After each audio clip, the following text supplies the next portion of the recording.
Well, hello, and welcome again to the 2012fed.com. I will be your host for the evening, and my name is Charlie Bluehawk. Last night, we talked about my mother, the reptile, and how a woman that I wanted really badly was wanted by somebody else, well, something else. What she thought was the spirit of the ghost of her long dead mother, who, after dying, had evolved into a higher form of life. Her mother had died when she was a small girl, and the spirit of her mother, the ghost of her mother, came back and claimed that she had died and gone on to evolve in death into a higher form of life, a reptile. Now, this all happened back in 1984 through 1985, and I had no idea what was going on with any of this. I mean, so many bizarre things were happening to me, I've lost count. And lots of bizarre things were happening in Southern California. We were having a plague of sonic booms, and nobody could figure out what was causing them. This is just an example of one of many bizarre things that happened at that time. I used to drive over that mountain range quite a lot, separated the desert from the ocean. And it turned out, I discovered a long time after that, there were lots of very confidential, very classified U.S. government operations going on in those mountains right above our heads. One of them turned out to be a nuclear-powered rocket engine test facility. And now this was up in the middle of a national forest where all these secret bases were located. And they were side by side with vast fields of marijuana. And the folks who were growing the marijuana in the national park were a bunch of gun-toting idiots who liked to fire shots over our head. Those of us who lived at the base of the mountain. That's when I discovered that when a bullet travels through the air, it actually spins, and it whistles as it goes through the air. Never occurred to me. And I would find unexpelled, cartridges you call them? Unexpelled bullets in the dirt. And one I found in particular was about 4 inches long. And I don't know much about bullets, but I would say that was pretty hefty. And in my mind, I made a silent agreement with whoever was, pulling the trigger all the time up there. I was going to leave them alone unless one of those bullets hit the ground near me or my dogs, at which point there would be war. And I'd go up there with my shotgun and hunt them down. Again, thankfully, that never happened. Because frankly, I was already trapped in endless nightmares of pain. I was trying to escape my tormentors, those CIA and U.S. Army Air Corps operatives, street thugs, bullies, rapists, smugglers, money launderers, that I had been dropped into as part of the CIA mind control program. None of which I knew about, none of which I wanted, none of which I understood. Not then. I just knew that every day was a nightmare. So this then happened. But this was actually happening to someone else for a change, but I was completely involved in this. And this thing, whatever it was, that this woman was allowing to walk into her own body, hated me. Because I actually talked to it quite a lot. And whenever I talked to this thing, and it was over the phone, thank goodness. She was in New York, I was in the desert in Southern California. And I actually had an answering machine that would actually record conversations. So I recorded lots and lots of 4-track tapes of these conversations with this spirit of her dead mother, who claimed that it had evolved into a higher form of life after death. It claimed that it evolved from a human being into a reptile. And the woman would tell me that whenever she allowed her mother to speak through her body took on the physical caricature of a flying dinosaur, a pterodactyl. And her body would thrust forward, her chin would thrust forward, her shoulders would go up, her arms would go back, Her elbows would point straight backwards, and she'd sort of stand there bent kneed. And the concept came to my mind of a pterodactyl crossed with a cockroach from what she described. And when this thing would talk to me on the phone, knowing it was being recorded, the hairs on the back of my neck would always stand up straight. Now, this has nothing to do with religion. This was not possession. This was technology of some kind. Anybody can do it. All you need is a radio transmitter, a knowledge of how the electrical pathways in the human body work. Your brain sends electrical impulses through a network of connections, circuits in your body that controls the muscles. That's basically it. Now, you also need the unique frequency of that particular human body. And that's easy to do, again, if you've got the technology. You and I each have our own unique frequency. Just like the local radio stations in your city each have their unique frequency. They all do the same thing, but you can only hear them when you're tuned into their specific frequency. Or when you call somebody on the phone, you're talking to them on their own specific frequency, which is their particular telephone number. Now, the CIA has been reading minds since back in the mid-1960s. And they had a device, they'd strap you into a chair, strap this thing on your head, and they could actually read the electrical impulses in your brain. They could actually display your thoughts on a TV screen. This was back in the 1960s. Today, I'm told the CIA can do this remotely. But this woman, this typical woman that I was attracted to, selfish, cruel, arrogant, mean-spirited. As a small child, that was the only attention I ever got from the women in the tribes I was in, the cults I was dropped into. I, as a small child, was programmed to believe that cruelty from a woman equaled love. It's taken me decades to get over that, and I'm still sort of wandering around bumping into things. But this woman, she willingly allowed her body to be taken over. There was no fight for control. There was no struggle for the control of her body. She just surrendered and let it happen. And me, well, I had no idea what was going on. I had no idea what to do. But I finally realized, and I really am kind of slow. I'm not being modest. I'm dumber than dirt. You got to hit me in the face with a shovel repeatedly before I'll even go, huh? But even I, after I moved into Hollywood in 1984, 85, even I realized that this was something evil, whether evil locally or evil somewhere else.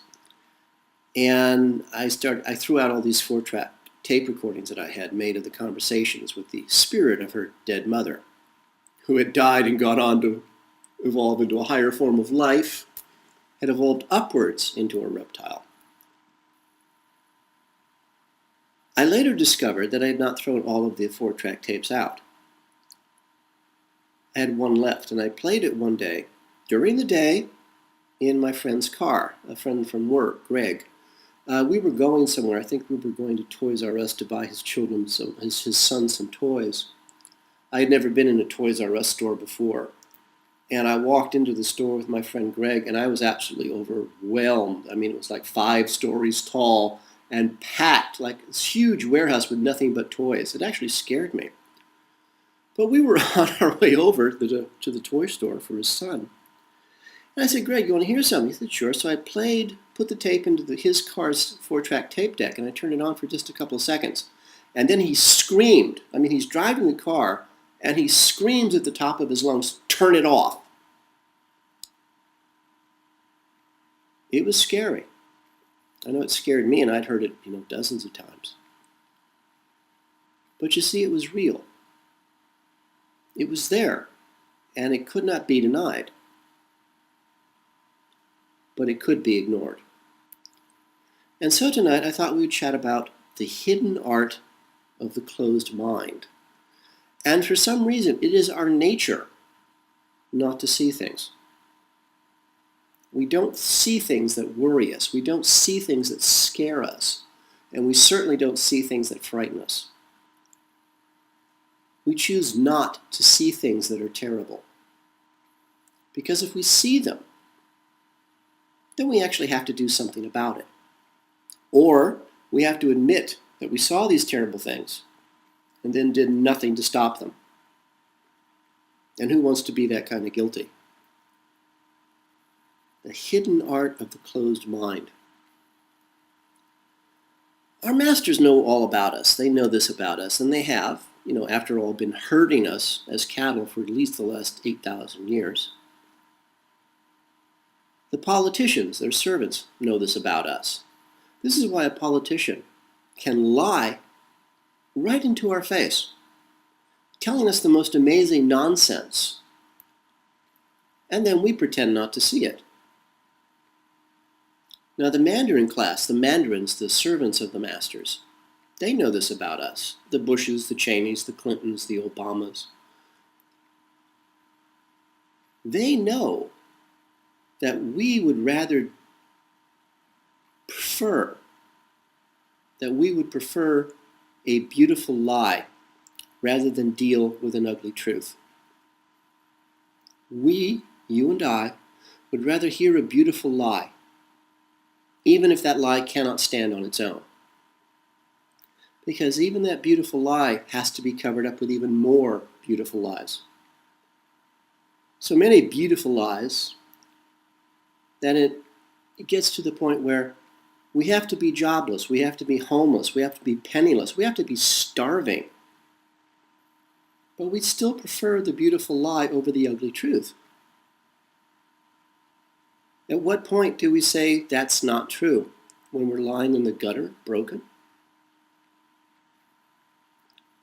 The hidden art of the closed mind, it's our nature. Why? I have no idea. I know it took less than 5% of the population of the American colonies to declare war against the British in 1776 and to create our country in the first place. Now that means that 95 to 98% of the American colonists didn't care. They looked the other way when they were being robbed and raped and murdered by King George III, right in their homes. 200 years later, we had his cousins, his descendants, old George Bush, George IV, and little George Bush, George V, the idiot's son. And they were ruling us.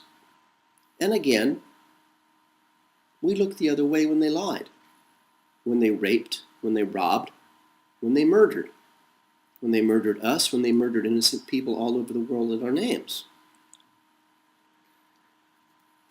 And these politicians, the Bush family of kings, for example, we've had 2 George Bushes serve as presidents, as kings of this country in just 20 years. Now, we used to call that royalty. So, how did the Georges get their job as kings of the United States? How did they get their jobs? Did they work for these jobs? Did they earn those jobs? I mean, did they have the qualifications, the knowledge, the experience to hold down these jobs? This job being president of the United States, king, if you will. No, they didn't. But their mommies and their daddies did. How did the George Bushes get all this power? We gave them the power because we looked the other way. The hidden art of the closed mind. I try to avoid knowing anything about current events, but I still get all these news feeds from all over the world, and I feel obliged to occasionally just glance through them. And there was one about, I think he was 15 years old, a boy, a young man, who very proudly, under his father's guidance and his support, started 2 successful home businesses in the United States. One was raising and selling rabbits, whether for food or pets, I don't know. The other, I don't remember. I think it was something, equally harmless, like a lemonade stand, say. Now, his father was very proud of the fact that his son was learning to run a business, was running a business, was earning a living. He wasn't making a fortune, but he was making a nice little profit. And he was very proud that his son was taking responsibility for himself and for his future. And this guy even had a very pretty girlfriend. She loved him so much that she even took topless photos of herself and sent them to him, a text message and SMS, to the new cell phone that his proud father had given him as a present. It was a reward for doing such a good job. Thankfully girls do, that sort of thing. That's why we like girls. But not to our masters. He's a threat. Because here's a young man making a future for himself, learning to run a business, learning to handle money, learning to be responsible, having a family and work and a lover. This is too much for our masters to deal with. And so they sent the police and private investigators and attorneys, and they arrested him. His father was stunned. He was told by the police that if he interfered with the police arresting his 15-year-old son, trying to get his 15-year-old son out of handcuffs and out of the back of the police cruiser, he'd go to prison too. Now, what crime or crimes did this 15-year-old boy, this 15-year-old man, commit? Well, he ran businesses without a license, home-based businesses. That's what young people do. More specifically, he was in the food business. And we now know Americans no longer have the right to grow their own food, let alone sell it, without filling out hundreds of forms. And it's a fact that children younger than this are being arrested and put in jail all across the United States. Their crime? They had a lemonade stand. So this young man was arrested, put in the back of a police cruiser. And as the government, stooges, Keystone cops, I don't know what you call police anymore in the States, besides mindless murdering bullies and thugs. These government stooges were all standing around high-fiving each other and congratulating each other on taking this dangerous criminal off the streets. One of the police officers was going through his cell phone, obviously looking for accomplices, looking for more guilt beyond selling rabbits and having a lemonade stand. And I wish this was a joke. This isn't funny. This happened. So anyway, this cop, this thug, found topless photos of his girlfriend on this guy's phone. It was private. It was personal. It was love letters. It was nobody's business. But there is no such thing as privacy in a police state. They have to find reasons to put you in prison. And so now this young man is charged with obscenity. Today, under the laws of the United States of America Incorporated, not the United States of America, the country, not the constitutional republic, under the laws of the United States of America Incorporated, which are under British Admiralty law, this is the third federal crime he's committed. And under the 3 strikes rule, this 15-year-old man, this boy, has 3 charges against him, 3 crimes that he will be convicted of. Under the 3 strikes rule in the United States, he will now spend the rest of his life in prison. And where were you and I? We were looking the other way. The hidden art of the closed mind, because we say to ourselves, that could never happen here. And since we know it could never happen here, we look away. So we cannot see it happening right in front of our own eyes. 3 people were arrested the other day in their homes. Why? They were selling unpasteurized milk and cheeses. The FDA sent SWAT teams to arrest these people. These are military assault teams, trained assassins in full gear, body shields and night scopes and sniper rifles and body armor and wearing those little ski masks so nobody could see who these thugs are. And they arrested 3 people because they were selling unpasteurized milk and cheeses. Now, the FDA, when asked why SWAT teams of armed assassins were sent to arrest and terrify these people, the FDA responded, Americans do not have a legal right to clean, healthy, or nutritious food. They actually put this in writing. Now, I'm not sure if they're just stupid or arrogant. I don't know. Either way, it's just not a good sign. But that could never happen in the United States of America Incorporated. You know that, I know that. And so we look away, being careful not to see what we know can never happen. The hidden art of the closed mind. Our masters know we will look away.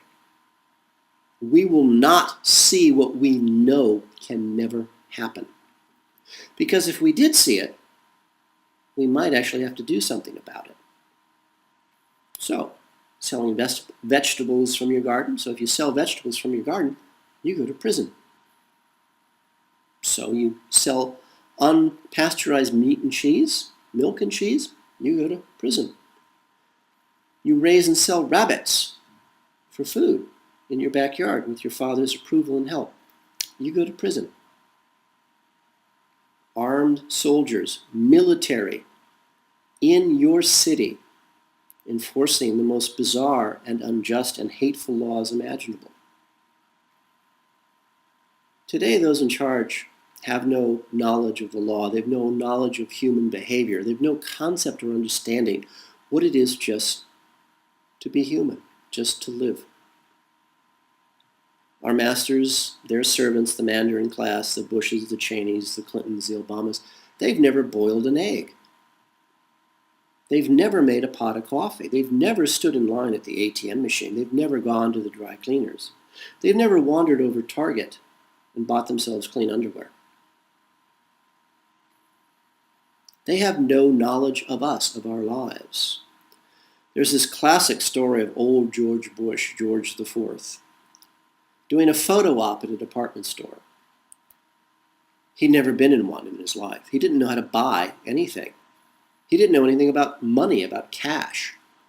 He had never seen a barcode scanner. And he actually stood there on camera in front of reporters, marveling over a barcode scanner. He didn't get it. And these people rule us? They rule us because they belong to the right family. Again, we used to call this royalty. You got your job not because you knew how to do it. You got your job because your mommy and daddy had the job before you. Didn't anybody notice that little King George, George V, the idiot, his father got him the job? Why? Because his father, old George Bush, and old George Bush is really smart, he got his son the job. Didn't anybody notice that? These royal types, I grew up with them. I know them very, very well.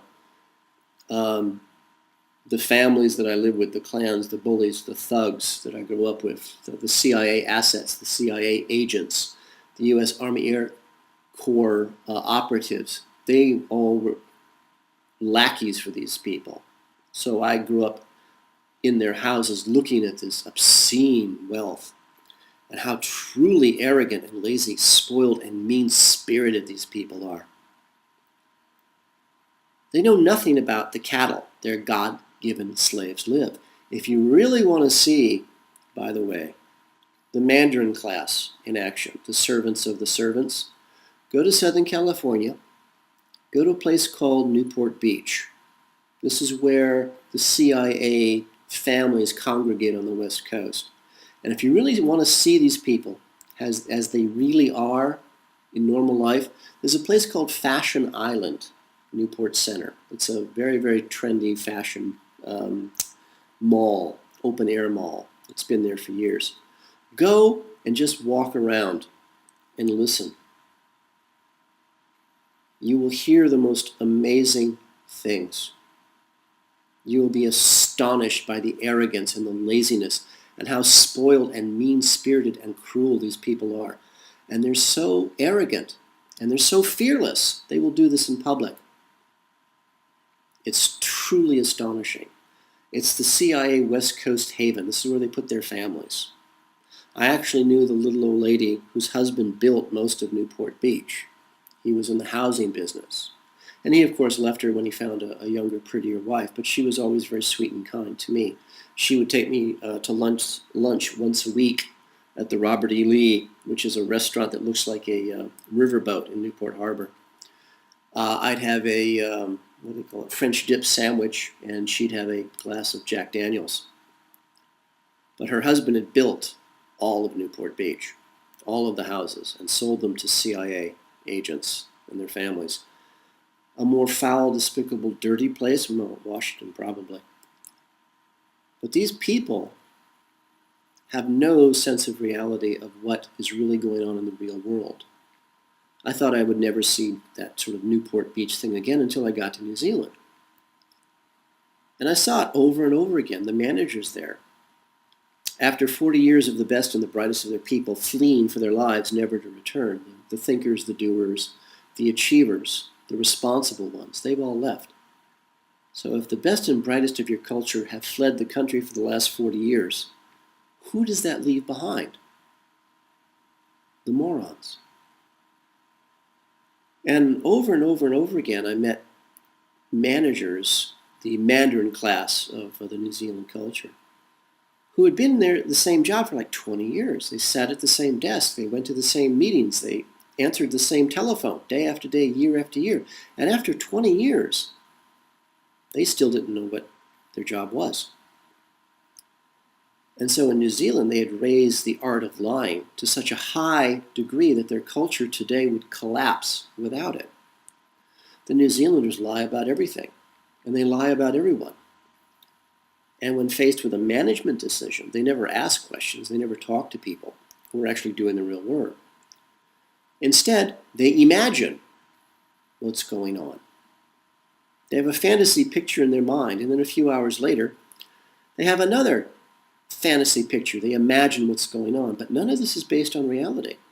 They're just pulling, not facts, but they're pulling something out of the air, these fantasy images of what's really going on. And after a while, they've built up this whole series of fantasies of what's going on. So they build one fantasy on top of another fantasy on top of another fantasy. And all of a sudden, they've got this long series of fantasies that exist only inside of their own heads of what reality must be. I had a New Zealand guy explain this to me. It was really quite astonishing. And this is what our masters are. This is how our masters' servants, the mandarins, are. They have these elaborate fantasies of what reality is. And then they share these elaborate fantasies with each other. It's a game. And they know we'll never notice, and they're right. Our masters did not steal anything from us. They did not seize power from us. We gave it to them. It's the hidden art of the closed mind, but how does it start? Well, in the early 1900s, when innovation and creativity around the world was just unbelievable, we had farmers in the middle of Ottumwa, Iowa, coming up with the concept of television. We had other people pulling electrical energy out of the air. We had doctors curing people of the most horrible illnesses with a couple of microamps of electrical energy. This is the time when the Mandarin class got together, the Carnegie Institute in this case, issued a report and said, in the United States, we don't need thinkers, we don't need dreamers, we don't need doers, we don't need achievers. We need working units. And this is where the science of human resources was created, not for the benefit of the worker, but for the benefit of the corporation. Human resources says that human beings are assets. They are not unique or special. They're parts of a machine. They went on to conclude the Carnegie Institute report that Americans don't need to know math or history or spelling or even how to speak their own language, because they are, after all, just working units for the corporations, for the corporate machine. And in the name of the great work, which is what our masters and their servants call serving their God, our masters and their servants, the Mandarin class, declared that competition is a sin. And so what we once called royalty, robber barons, mafia, organized crime, we now call corporations. And these corporations have vowed since that time to work together behind the scenes against us, the cattle. The corporations control us very simply with language and with symbols. And since we can no longer read or write our own names, that just makes their job so much easier. They then go on to poison the bodies of the cattle. And let's be honest about this. If your body's poisoned, your mind is on drugs. Remember what the FDA said in writing. Americans do not have the legal right to clean, healthy, or nutritious food. And from personal experience, I know for a fact that when you're in pain, when your mind is so drugged just from eating the food from the grocery store, and you're so terrified and so scared and so hurt all the time, just driving to the grocery store is all you can manage. And then to get home again, as you watch the fuel gauge of your car go down and know for a fact you can't afford any more gasoline until next week, so you've got to get all of your errands done now, or they're not going to get done.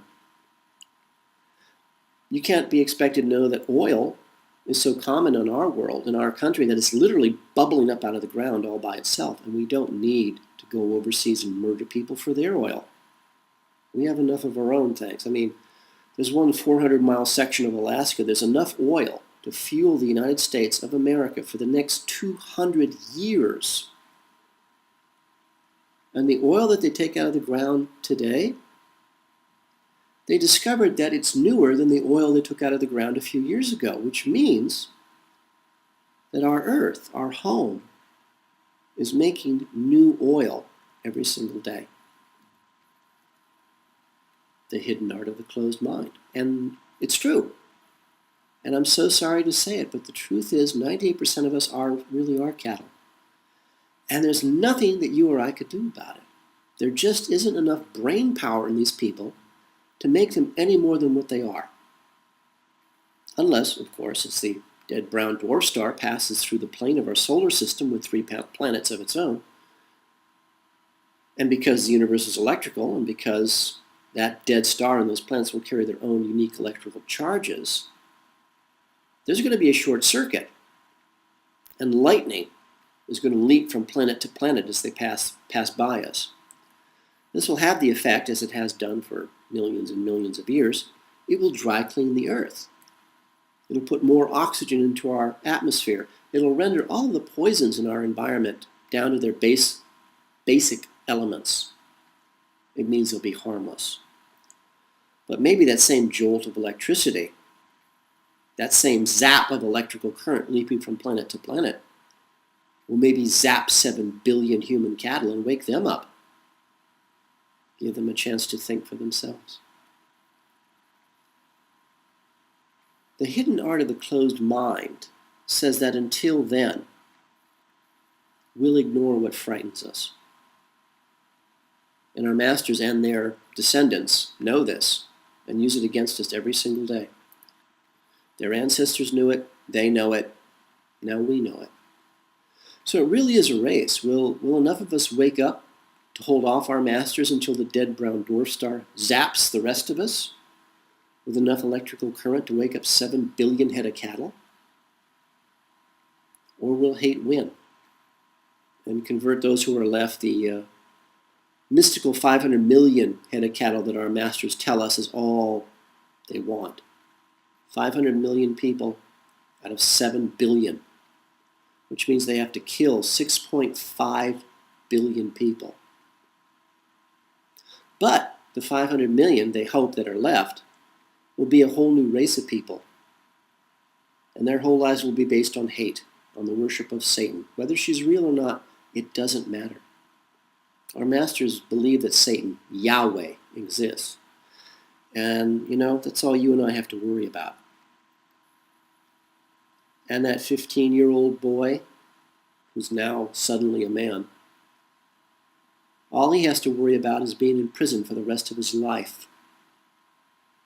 Because he did all the things that you and I dream about. He had a good family who loved him and supported him. His father guided him to be having 2 successful businesses, and he had a woman who loved him.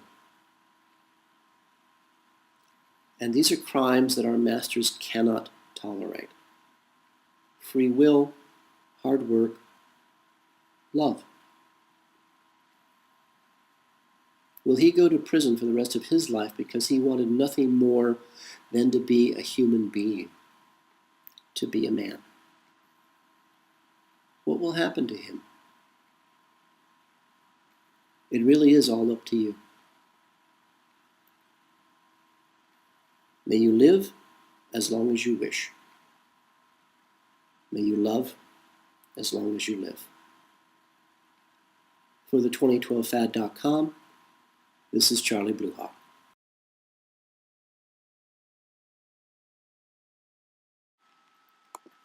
The 2012 Fad is brought to you by Coffee and Blood, Love Letters Between the Dead, a series of 5 erotica horror novels about a fallen angel finding his way back to regain his own soul, and how the CIA war against the human race, their black magic, captures and traps him in the body of a mind-controlled slave designed to hunt down and to kill their god, their Satan.